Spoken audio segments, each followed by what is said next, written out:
Hello and welcome to everything you need to know about 1.16, the first experimental patch of 2022. The devs are still holding out on us for their official roadmap for this year, but they did surprise us today by dropping the 1.16 patch on experimental for PC and Xbox servers. Sorry PlayStation peeps, you're gonna have to wait until it hits stable for you to check out these features. Don't blame the devs, blame Sony. Today I'll be showing you what was added and tweaked in the new patch, and more importantly, I want to talk about what some of these changes could mean for the rest of the patches we're going to get this year. If you find this video informative, please do me a favor and subscribe and check out my other videos. So let's dive right in and talk about the PP19 Bison. This gun has never been in the vanilla game before. It is an SMG that takes 380 ammunition, much like the Makarov and the Scorpion, but with many more attachments and a bit of a heavier hit than either of those two guns. This gun spawns in tier 3 and 4 military areas and uses a 64 round magazine. You can see the reload animation here.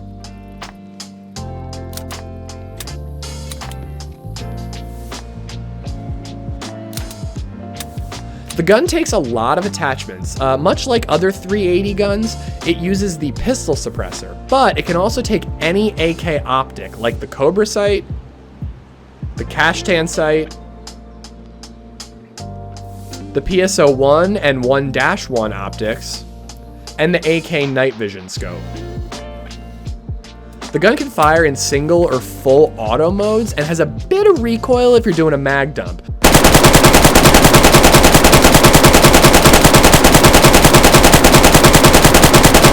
However, if you fire it in bursts, the recoil is pretty easy to control and it makes quick work of zombies.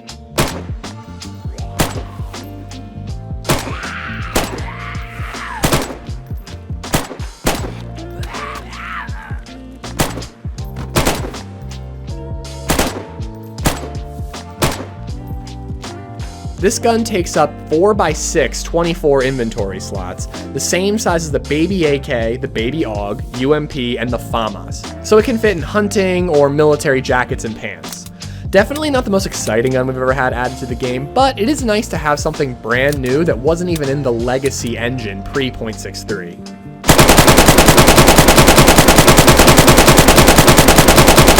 The next new item that was added to the game was 3 variations of alarm clocks, red, blue, and green. Now at first glance this might seem like a completely pointless object, but actually I have high hopes for this item.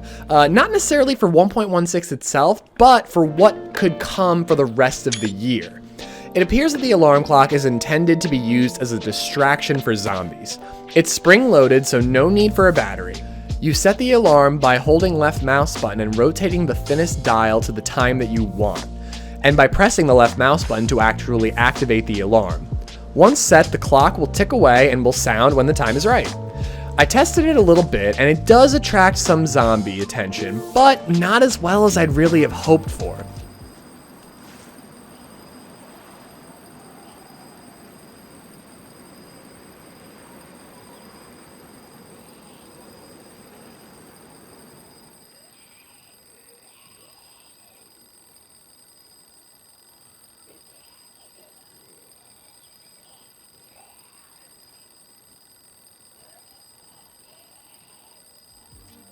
The alarm can be heard up to 50 meters away, and it does actually sound when in a player's inventory.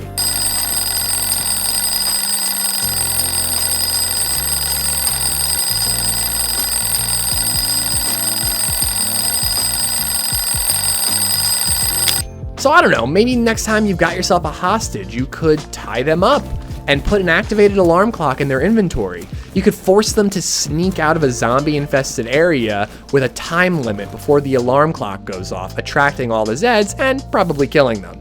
I don't know, just a thought I had. The biggest issue I have with the alarm clock isn't with the clock itself, it's with the way in which zombies currently aggro in the game. This is the same issue that made zombies aggroing to thrown flares and smoke grenades kind of pointless. Yeah, the zombie is attracted to the alarm, the flare, or the grenade initially, but once it's in an agitated state, it's gonna lock onto the player seemingly telepathically, and it kind of makes the whole exercise useless to me. Now, what could this item mean for the future of DayZ patches? Well, what this tells us is that the devs are indeed focusing on alternative means for dealing with zombies. What I'm hoping is that they will actually improve the way in which zombies aggro and path towards players, making items that can be used as distractions much more of a viable option. I'd love to see a patch where, let's say you set up an alarm clock or a boombox outside of a military base on a timer. You flank around to the opposite side, and then you sneak into the military base to loot once the distraction activates and pulls all the Zeds from the base.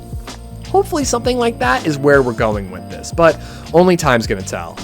As far as new content in 1.16, that's basically it. But that isn't necessarily a bad thing. The first patch of the year should be light on new content and heavy on bug fixing. This is going to help put the game in a stable state so that it's ready for beefier patches down the line. The largest patch of 2021, the Toxic Zone patch, didn't come until later on in the year, so I'm really excited to see what's to come in 2022. Now let's quickly review some of the tweaks and changes in this patch. You can no longer evade starvation by keeping your hydration arrows going up. Players are less likely to step forward during melee when there's a target right in front of them, so hopefully zombies won't slide past you as often. And an exploit was fixed with extended melee hit distance, and I definitely noticed that hitboxes felt a little bit tighter when fighting zombies earlier. Again, good sign, they're focusing on zombies. Player desync associated with broken legs were tweaked. Always a good sign that the devs are going to focus on desync. Infected can no longer climb fences with barbed wire on top. Again, I'm happy about this. The devs are focusing on zombie pathing and aggro.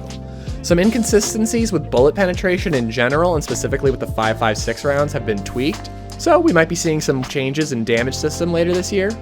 The Colt 1911 magazine has been retextured into a darker color. The light source from the head torch was in the wrong position and it's been fixed. I am so happy about this. It appears that this removes the issue where it kind of glows in the dark even when the head torch isn't on. Gonna make using head torches at night much more viable. Psyched about this one. The hovering UI that got in the way when driving cars has been removed. Super nice quality of life change. Now if we could just lower the engine sound a little bit, please guys. They reduced the range of the thermometer results, so you're gonna have to get that thermometer way up in there in order to get an accurate reading. Damaging a tent now also damages the items stored inside.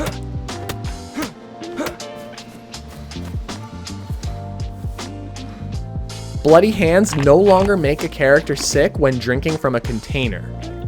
The folding buttstock has been renamed to lightweight. I'm pretty bummed about this one. It means that we're probably never going to get functional folding buttstocks that make the gun smaller in your inventory. So kind of a bummer. And finally, bear traps do not kill infected anymore. They just break their legs. This is going to be fun. I personally am going to try to form myself an army of crawlers. So we'll see how that goes. I'll probably do it live on Twitch, so if you enjoyed this video, please go drop me a follow there, and you might get to see it happen.